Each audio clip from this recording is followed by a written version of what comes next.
Hey, I'm Ron Drotos from keyboardimprov.com, and welcome to our journey through the real book number 241, which is Keith Jarrett's Moonchild. And as with what we're doing with all these jazz piano lessons, we're trying to get a sense of how to learn these standards in a way that's beyond the notes in the page. And I'm trying to pass along the style of learning that I learned from Billy Taylor, Harold Danko, these really great teachers who try to instill in me the importance of making the tune my own. And the way to start doing that is to get a sense of the tune, not just, okay, it's a D minor chord so I can play this lick over or whatever, because that really doesn't help us in the long run. It's part of it. But the more important thing for our development is to actually see how to approach these and how to understand the tunes. Because I'll tell you, it's a short tune, it's only 8 measures long, but I remember looking at this stuff when I was in college. I was like 18, 19 years old, thinking, what the heck is this? This doesn't make any sense to me. So I want to get you past that. That's what we're going to do here. So basically, Moonchild, Keith Jarrett, it's from the album he did with Gary Burton, recorded in 1970, released in 71, called Gary Burton and Keith Jarrett, or Keith Jarrett and Gary Burton. I can't remember right now, but it was actually one of the first LPs, jazz LPs I had bought. I don't know, I just heard of Keith Jarrett and maybe heard the Cologne concert. I think that was definitely my first time hearing him. But then I said, oh, I wonder what else. And I was in a record store, and oh, this looks interesting. And I got it, and I love the recording. It's one of his little known recordings, but it's wonderful. 1970 was a time when old style swing jazz,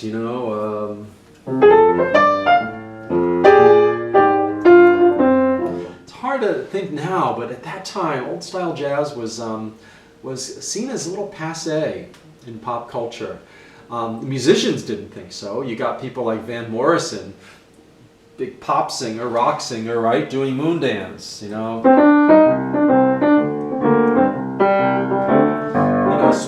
swinging, right? The Doors would do something swing, But in terms of jazz, the Frank Sinatra thing was, they were doing pop music too. Sinatra even was doing pop music. So that's what musicians did at the time, jazz musicians. They were looking for popular songs of the time to perform, just like they had done back in the 40s and 50s at that time, but also grooves. So someone like Jarrett, who wasn't really doing pop songs that much, he was doing original tunes, and he would use a pop groove though. So how do we take a jazz chord progression and we put it over a pop beat?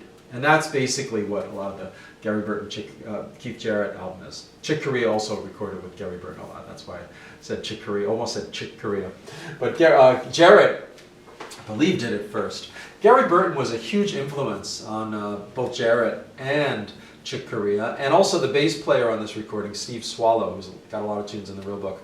Huge, kind of unsung influence these days. They were all in Berkeley, the Boston scene at the time, associated with Berklee College of Music, where Jarrett went for a year. But Chick Corea grew up in Boston, and Gary Burton eventually became president of Berklee. So that there was a real sort of hot jazz scene in the early 70s in Boston.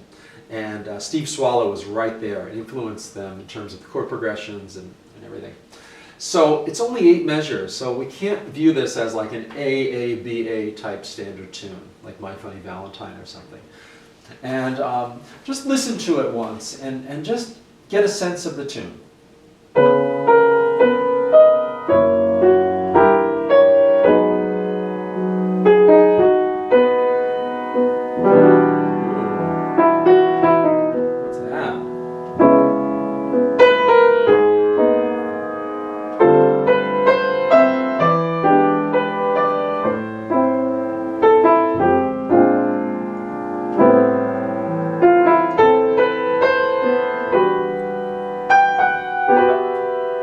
Now, if you're like me, first time I looked at that, I just turned the page. I probably got halfway through the tune.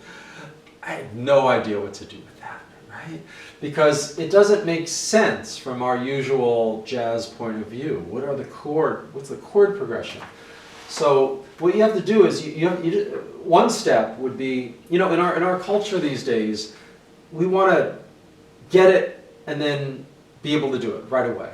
Or even if we know it's hard, we want to see the path to getting it. And the truth is, we can't envision the path, because the path involves understanding the tune, and it's not just a mental understanding, like, oh yeah, if I memorize how to put this sentence together with the verb here and the noun there, I'll know how sentences are constructed. It's not that kind of an understanding. It's an understanding that has to do with how we feel it. And we can't predict how that's going to go or when it's going to happen, but it will happen if we stay with it with this method. So what you do is you just play the melody a few times and you just sing it. Bum, bum, bum, bum, bum, bum, bum, bum. Okay, maybe even just 2 measures. You just do that a bunch. Maybe every day for a month. You just sing the tune a couple times. And then the chords alone. Just listen to these chords. Boy, that sounds nice. 2, 3, 4.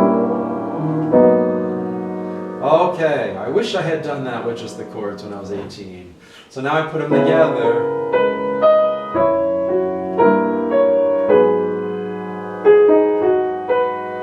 Weird having the F sharp there. I thought it would go, or I don't know, but that's just how Jarrett heard it. Jarrett's music has a quirkiness that I find very appealing, but it's not what I would normally hear. So I have to do what I'm saying to you here. Then in the 3rd measure, E minor 7, but he has the D sharp in the melody, that major 7. It's like an exotic sound. It doesn't quite belong, but it's like putting a spice in a food that you normally wouldn't get there. Jalapeno in something that you normally wouldn't get, in pasta or something. I don't know, it gives a little spice, but you have to get used to it. So the idea is to play the melody a lot and even sing it. And then play the chords. You could sing the bass line. Boom, boom, boom. Really get that in your ear. And live with it for a while. It's going to reveal its logic, its internal logic, gradually. And we have to accept that. We have to say, okay, it's going to take a while, but we embrace it too. And it's fun if it takes a while. I might not understand this right away.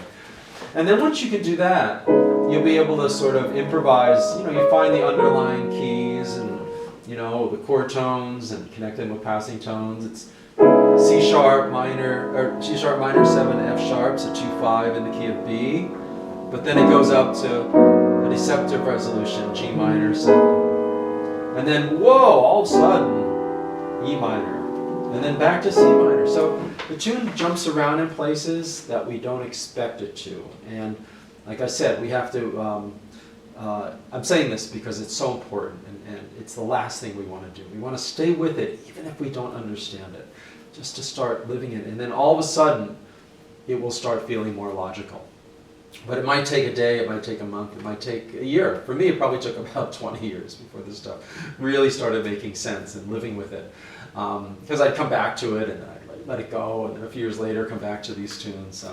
But we grow as musicians too, and if you stick with it, it gets easier. But that's really the method. I think it is. It's very intuitive, and it's ear training in a way of just listening, which is the old school real ear training. You just listen. What does that sound like to go from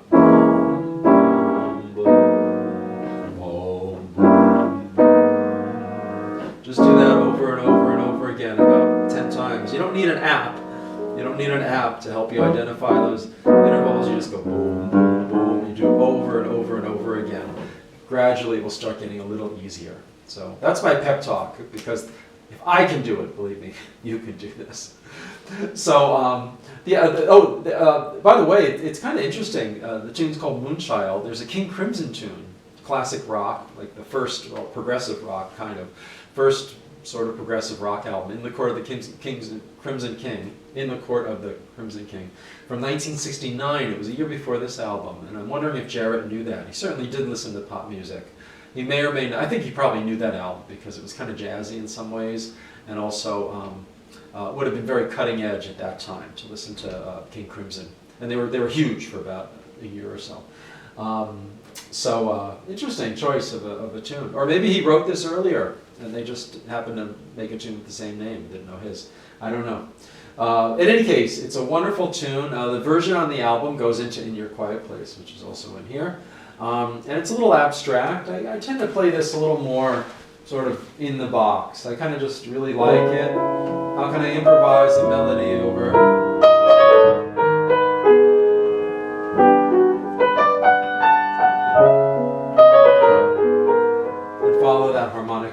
So that's how you can really start getting under the skin of a tune like this and understand it for yourself.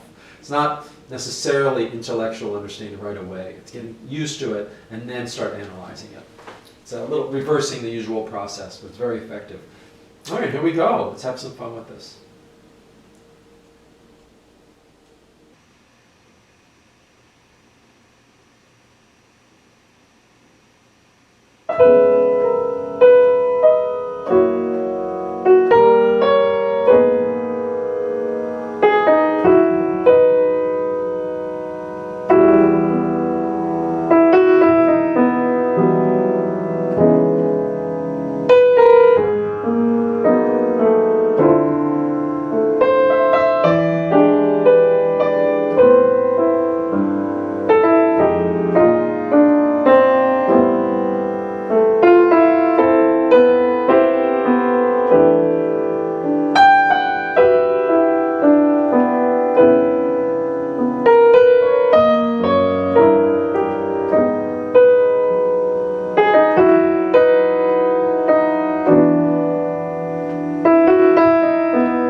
hear some of the later style of a musician's playing, like Keith Jarrett's, that's influenced me, creep into the early stuff. Like, you know, that's the benefit of having hindsight of decades of recorded, you know, 100 years now, recordings, all the way back to the 70s in this case, early 70s. We can take music that he wasn't playing at the time, or influences he played later, bring it to the early work, which he might have done if he kept playing a tune like this. It might have been how he played it a little later, influencing me, I don't know.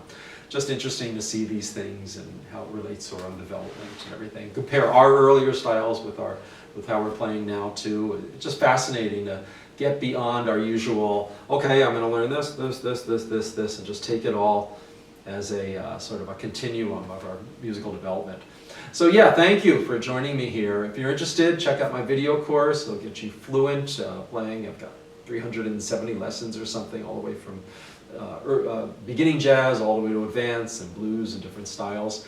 But whatever you do, don't be in such a hurry. Just let the process happen while you're working hard and listening and internalizing, as I went through before. It's really a great way to learn, and it's how it was passed along to me by people like Billy Taylor, wonderful musicians who spent a long time internalizing this music, and that's part of the journey as well. So thanks for being here, and good luck with your own musical development.